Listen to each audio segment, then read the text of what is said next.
અંધારામાં તારો ચહેરો મેં ઓળખી લીધો હતો, પછી હું બેહોશ થઈ ગઈ। તે સમયે જો વિહંગ ન આવ્યો હોત તો।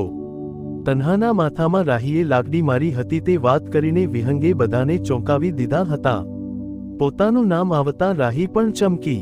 બીજા લોકો પણ તેની સામે જોઈ રહ્યા। સુખસિંહ પણ રાહી સામે શંકાની દૃષ્ટિએ જોઈ રહ્યો। સજ્જન કુમાર આખી વાત સમજવા કોશિશ કરી રહ્યા હોય તેમ તન્હા અને રાહી સામે જોવા લાગ્યા। હજુ તેમને બધાના નામ યાદ નહીં હોવાથી સમજવામાં ગોટાળો થતો હતો। ભવાનની આંખો પહોળી થઈને સુશીલાના ભવા ખેંચાયા। કહાની में ट्विस्ट, क्या बात है। સુખસિંહ પણ ખીલ્યા હતા। તેઓ આખી વાતની મજા લઈ રહ્યા હતા। આવો આક્ષેપ તું મારા પર કેવી રીતે મૂકી શકે? રાહીએ છેવટે મૌન તોડતા વિરોધ નોંધાવ્યો। તેનો ચહેરો ગુસ્સાથી તમતમી ઉઠ્યો। અંધારામાં પણ તારો ચહેરો મેં ઓળખી લીધો હતો। તે પછી હું બેહોશ થઈ ગઈ હતી। તે સમયે જો વિહંગ ન આવ્યો હોત તો તે મને મારી નાખી હોત। તન્હાએ સ્પષ્ટતા કરતા કહ્યું, તને ભ્રમ થયો હશે। હું શું કામ તને મારી નાખું? રાહીએ તેનો બચાવ કર્યો। હું કહું છું એ વાત। વિહંગે રાહીને રોકતા કહ્યું, તે રાત્રે દરવાજાનો પછડાવાનો અવાજ સાંભળીને હું જાગી ગયો। બહાર આવીને જોયું તો છોકરીઓના રૂમનો દરવાજો અધખુલ્લો હતો। મેં તેમના રૂમમાં ડોકિયું કર્યું। અંદર એકલી માર્ગી જ હતી। હું બહાર દોડ્યો। સીડી પર રાહીને જોઈ। તે નીચે જઈ રહી હતી। તેને ખબર પડે નહીં તેમ હું તેની પાછળ ગયો। રાહી હવેલીની બહાર ગઈ। હું પણ બહાર દોડ્યો। તે દેખાઈ નહીં। ત્યાં મને કોઈના ઉંકારાનો અવાજ સંભળાયો। હું અવાજની દિશામાં ભાગ્યો। ત્યાં રાહી ઝડપથી દોડી ગઈ। હું તે આવી હતી તે તરફ ભાગ્યો। જોયું તો તન્હા જમીન પર પડી હતી। તેના માથામાંથી લોહી નીકળતું હતું અને તે બેહોશ થઈ ગઈ હતી। મેં તેનો ઘા તપાસ્યો। બહુ વાગ્યું ન હતું। મેં તેના માથામાં તેનો દુપટ્ટો બાંધ્યો અને તેને હોશમાં લાવવા પ્રયત્ન કર્યો।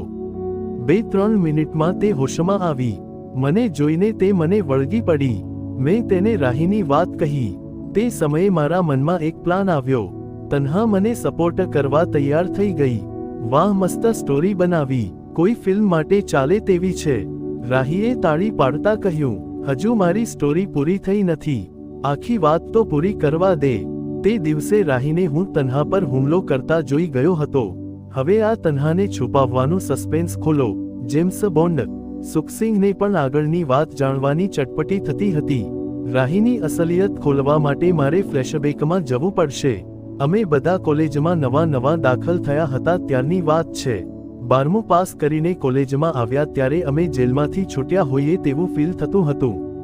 એક જ મહિનામાં અમારી 6 જણની ટોળી બની ગઈ।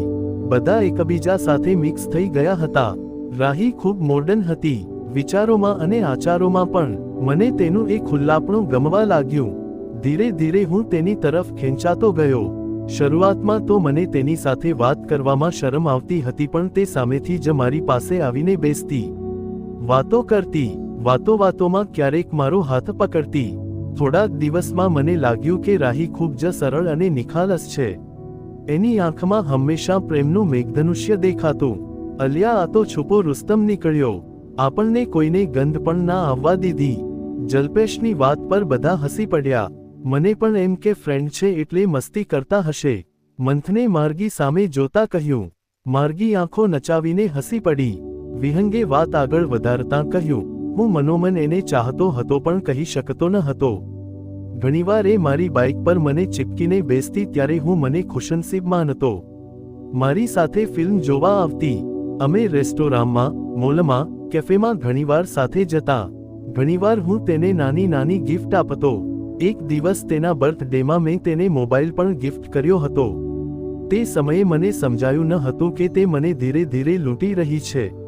તેનું રહસ્ય તો ત્યારે ખુલ્યું જ્યારે તેણે ફોન કરીને મારી પાસેથી 50,000 માંગ્યા। He is a liar. મેં તેની પાસે આવું કશું માંગ્યું જ નથી। મોબાઈલ તો તેણે સામેથી જ મને ગિફ્ટ આપ્યો હતો। રાહી ચીડાઈને બોલી, તું વારે ઘડીએ નવો મોબાઈલ લેવાનું કહેતી હતી એટલે મેં આપ્યો હતો। મને એ સમયે તારી લુચ્ચાઈ સમજાઈ ન હતી। રાહી પીજીમાં રહે છે। તે દિવસે એ મને તેની રૂમ પર લઈ ગઈ ત્યારે રૂમ પર કોઈ હતું નહીં। રૂમ પર તેણે મને અડપલા કરીને ઉશ્કેર્યો। મારાથી રહેવાયું નહીં અને ત્યારબાદ 2 જ દિવસમાં તેણે મારી પાસે 50,000 માંગ્યા। મને સમજાઈ ગયું કે હું રીચ છું, તેનો એ લાભ ઉઠાવે છે.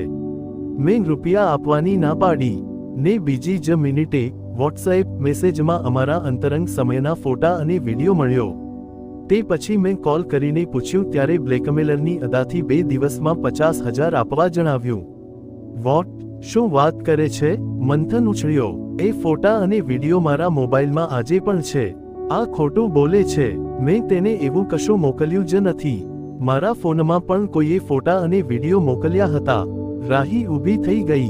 બ્લેકમેલ કરવા કોઈ થોડો પોતાનો નંબર યુઝ કરે તે પછી તેનું દબાણ વધવા લાગ્યું. મેં તેને 30,000 આપીને સમાધાન કરી લીધું. તેણે મારી સામે જ ફોટા અને વિડીયો ડિલીટ કરી દીધો. તે પછી હું તેનાથી દૂર રહેવા લાગ્યો. તે પછી અમારા ગ્રુપમાં તન્હા આવી. તન્હાને મારી સાથે સારું બનતું એ રાહીથી સહન થતું નહીં. તે મને ઘણીવાર તન્હાથી દૂર રહેવા કહેતી અને બદનામ કરવાની ધમકી પણ આપતી. જો કે હું અને તન્હા વધારે નજીક આવતા ગયા. મેં તન્હાને રાહી સાથેના સંબંધોની તમામ વાત કહી દીધી હતી, જેથી ભવિષ્યમાં અમારી વચ્ચે કન્ફ્યુઝન ન થાય. 2 દિવસ સુધી તું ક્યાં હતી? સુખસિંહે પૂછ્યું. હા, તે રાત્રે હું તન્હાને અમારી બાજુના 6 નંબરના ખાલી રૂમમાં છુપાવી હતી. રસોડામાંથી હું ફૂડ ચોરીને કોઈ ન હોય ત્યારે તેને આપી આવતો. તેના રૂમમાંથી કપડાં પણ લાવી આપ્યા હતા. Well done. તું કંઈ જેમ્સ બોન્ડથી ઓછો નથી, કહેતા સુખસિંહ હસી પડ્યા. આ છોકરી પર બ્લેકમેલિંગ અને તન્હાનું ખૂન કરવાની કોશિશ માટે કેસ થઈ શકે. સુખસિંહે કહ્યું. મારી ભૂલ થઈ ગઈ હતી સર. મારે પૈસાની જરૂર હતી એટલે, અને સર તન્હાનું ખૂન કરવાનો મારો ઈરાદો ન હતો, કહેતા રાહી 2 હાથ જોડીને રડવા લાગી. સોરી સર, માફ કરો, હવે આવું કશું નહીં થાય. અત્યાર સુધી પ્રતિકાર કરતી રાહી કેસની વાતથી ભાંગી પડી. આવું બધું કરીને શો લાભ થયો? મારી માફી માંગવાનો કોઈ અર્થ નથી. આ લોકો માફ કરે તો જ તું બચી શકીશ, સુખસિંહે રસ્તો બતાવતા કહ્યું. રાહી વિહંગ અને તન્હા પાસે જઈને હાથ જોડીને રડવા લાગી.